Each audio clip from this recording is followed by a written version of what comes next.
Join us today on the final day of our 3-day road trip across Western Japan. Today, we're making our way to Nagasaki and we'll be learning a little bit more about the history of this city. Stay tuned if you want to watch that.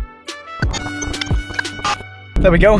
So we're about to head into Nagasaki today. So the drive took just under about an hour and a half, but we are just about to go through a toll gate to see how much this stretch of the highway is going to cost. So if you want to see what it's like going through a Japanese toll gate, here we go. So what you need to look for are these things called the ETCs. Now, when you're renting a car, you get a little reader. So you need to slow down just under 40 kilometers an hour and just let it roll through. And you hear that ding, and that was only 200 yen. So in total, this journey has cost us 3,200 yen to use the expressways all the way from Fukuoka to Nagasaki. Well, we've made it to Nagasaki. Again, the drive was about an hour and a half, and it wasn't actually that bad. The toll roads were pretty quiet, except for a bit of traffic coming out of Fukuoka. But behind me is a Toyota Yaris GR. Now, for those who like cars, you'll know that this is an absolutely unbelievable car. You can tell that this isn't your average Toyota Yaris. Look at the massive brakes up front, and of course the double exit exhausts. Anyway, we can't stay too long and ogle at these cars, and we've got to go inside the Nagasaki Museum to learn a bit more about the history of the atomic bombing that happened in 1945. As we head in towards the museum, you won't see me on screen for this part of the video, because it doesn't feel right to vlog in the usual way here. Some places need a different kind of respect, and this is definitely one of them. Walking through the museum, I was struck by how thoughtfully designed it was. Each station felt deliberately placed, guiding you through the events of August 9th, 1945 at 11:02 AM. It wasn't just a collection of artifacts though, it was an immersive journey that made you feel the weight of what happened here. Each piece in the museum tells a story. The clocks in particular stood out to me, and just like in Hiroshima, the ones here in Nagasaki froze at the exact moment of impact.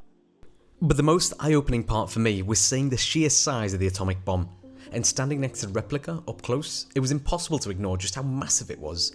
If you're ever in Japan and have the opportunity to be in Nagasaki, I would definitely add this to your list. We then ventured outside the museum to the hypercenter of the explosion. This was the exact spot where the atomic bomb detonated, 500 meters above the city. Everything within a radius of nearly 2 kilometers was destroyed at that point, and standing there today, in a place that was once the very center of devastation, was a sobering reminder of the sheer force and the impact of that moment in history. Now, I must admit that it did feel a little bit eerie standing there, knowing that this was the exact spot that everything changed. As we walked through, we got a closer look at the ground level as it was at the time of the bombing, and there was a sign marking that level. Now, we went down a little bit further where we could see a bit more of a stream. This area was the most peaceful area we've been to so far, and a nearby plaque explained that some of the stones used in its construction still carry scorch marks from the atomic explosion in 1945. The area was well signed and provides enough information to help you understand what happened here without it feeling too overwhelming. As we prepared to move further into Nagasaki Peace Park, we came across the remains of the original Urukami Cathedral. Despite being one of the largest cathedrals in East Asia at the time, its original site was completely decimated. Now, a portion of its wall has been preserved here. We're now inside the Nagasaki Peace Park, and two features in particular caught my eye. The first being the peace statue, which was designed by a Nagasaki-born sculptor called Seibo Kitamura. If you look closely, every detail carries meaning. The right hand points up, symbolising the threat of nuclear weapons, and the left hand extends outward in a call for peace. The statue's eyes are closed in prayer, and a silent tribute to those who lost their lives. And a short walk from that statue brings us to the Fountain of Peace. At first it might just seem like a simple water feature, but its meaning runs much deeper. Built in 1969, the fountain honours those who search for water in the aftermath of the bombing, only to find none.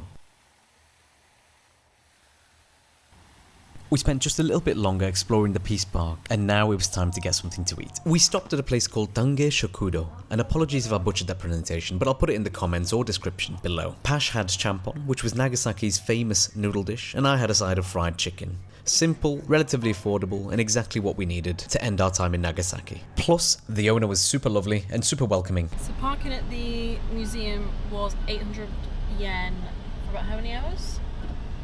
Oh, we got here at 10? Yeah, 10 till about 2:20, 800 yen. On our way back to Fukuoka, I wanted to do something on my bucket list, and which was to see the Shinkansen bullet train speed through the Japanese countryside. I know it sounds a little bit silly, but I remember seeing pictures of the Japanese bullet train speeding through the countryside, and I wanted to recreate that for myself. We found a spot through Google, which I'll put in the comment or description below. A couple of Japanese locals checked on us to make sure that we were okay and not in any trouble, and it wasn't long after checking the schedules that we saw the first bullet train.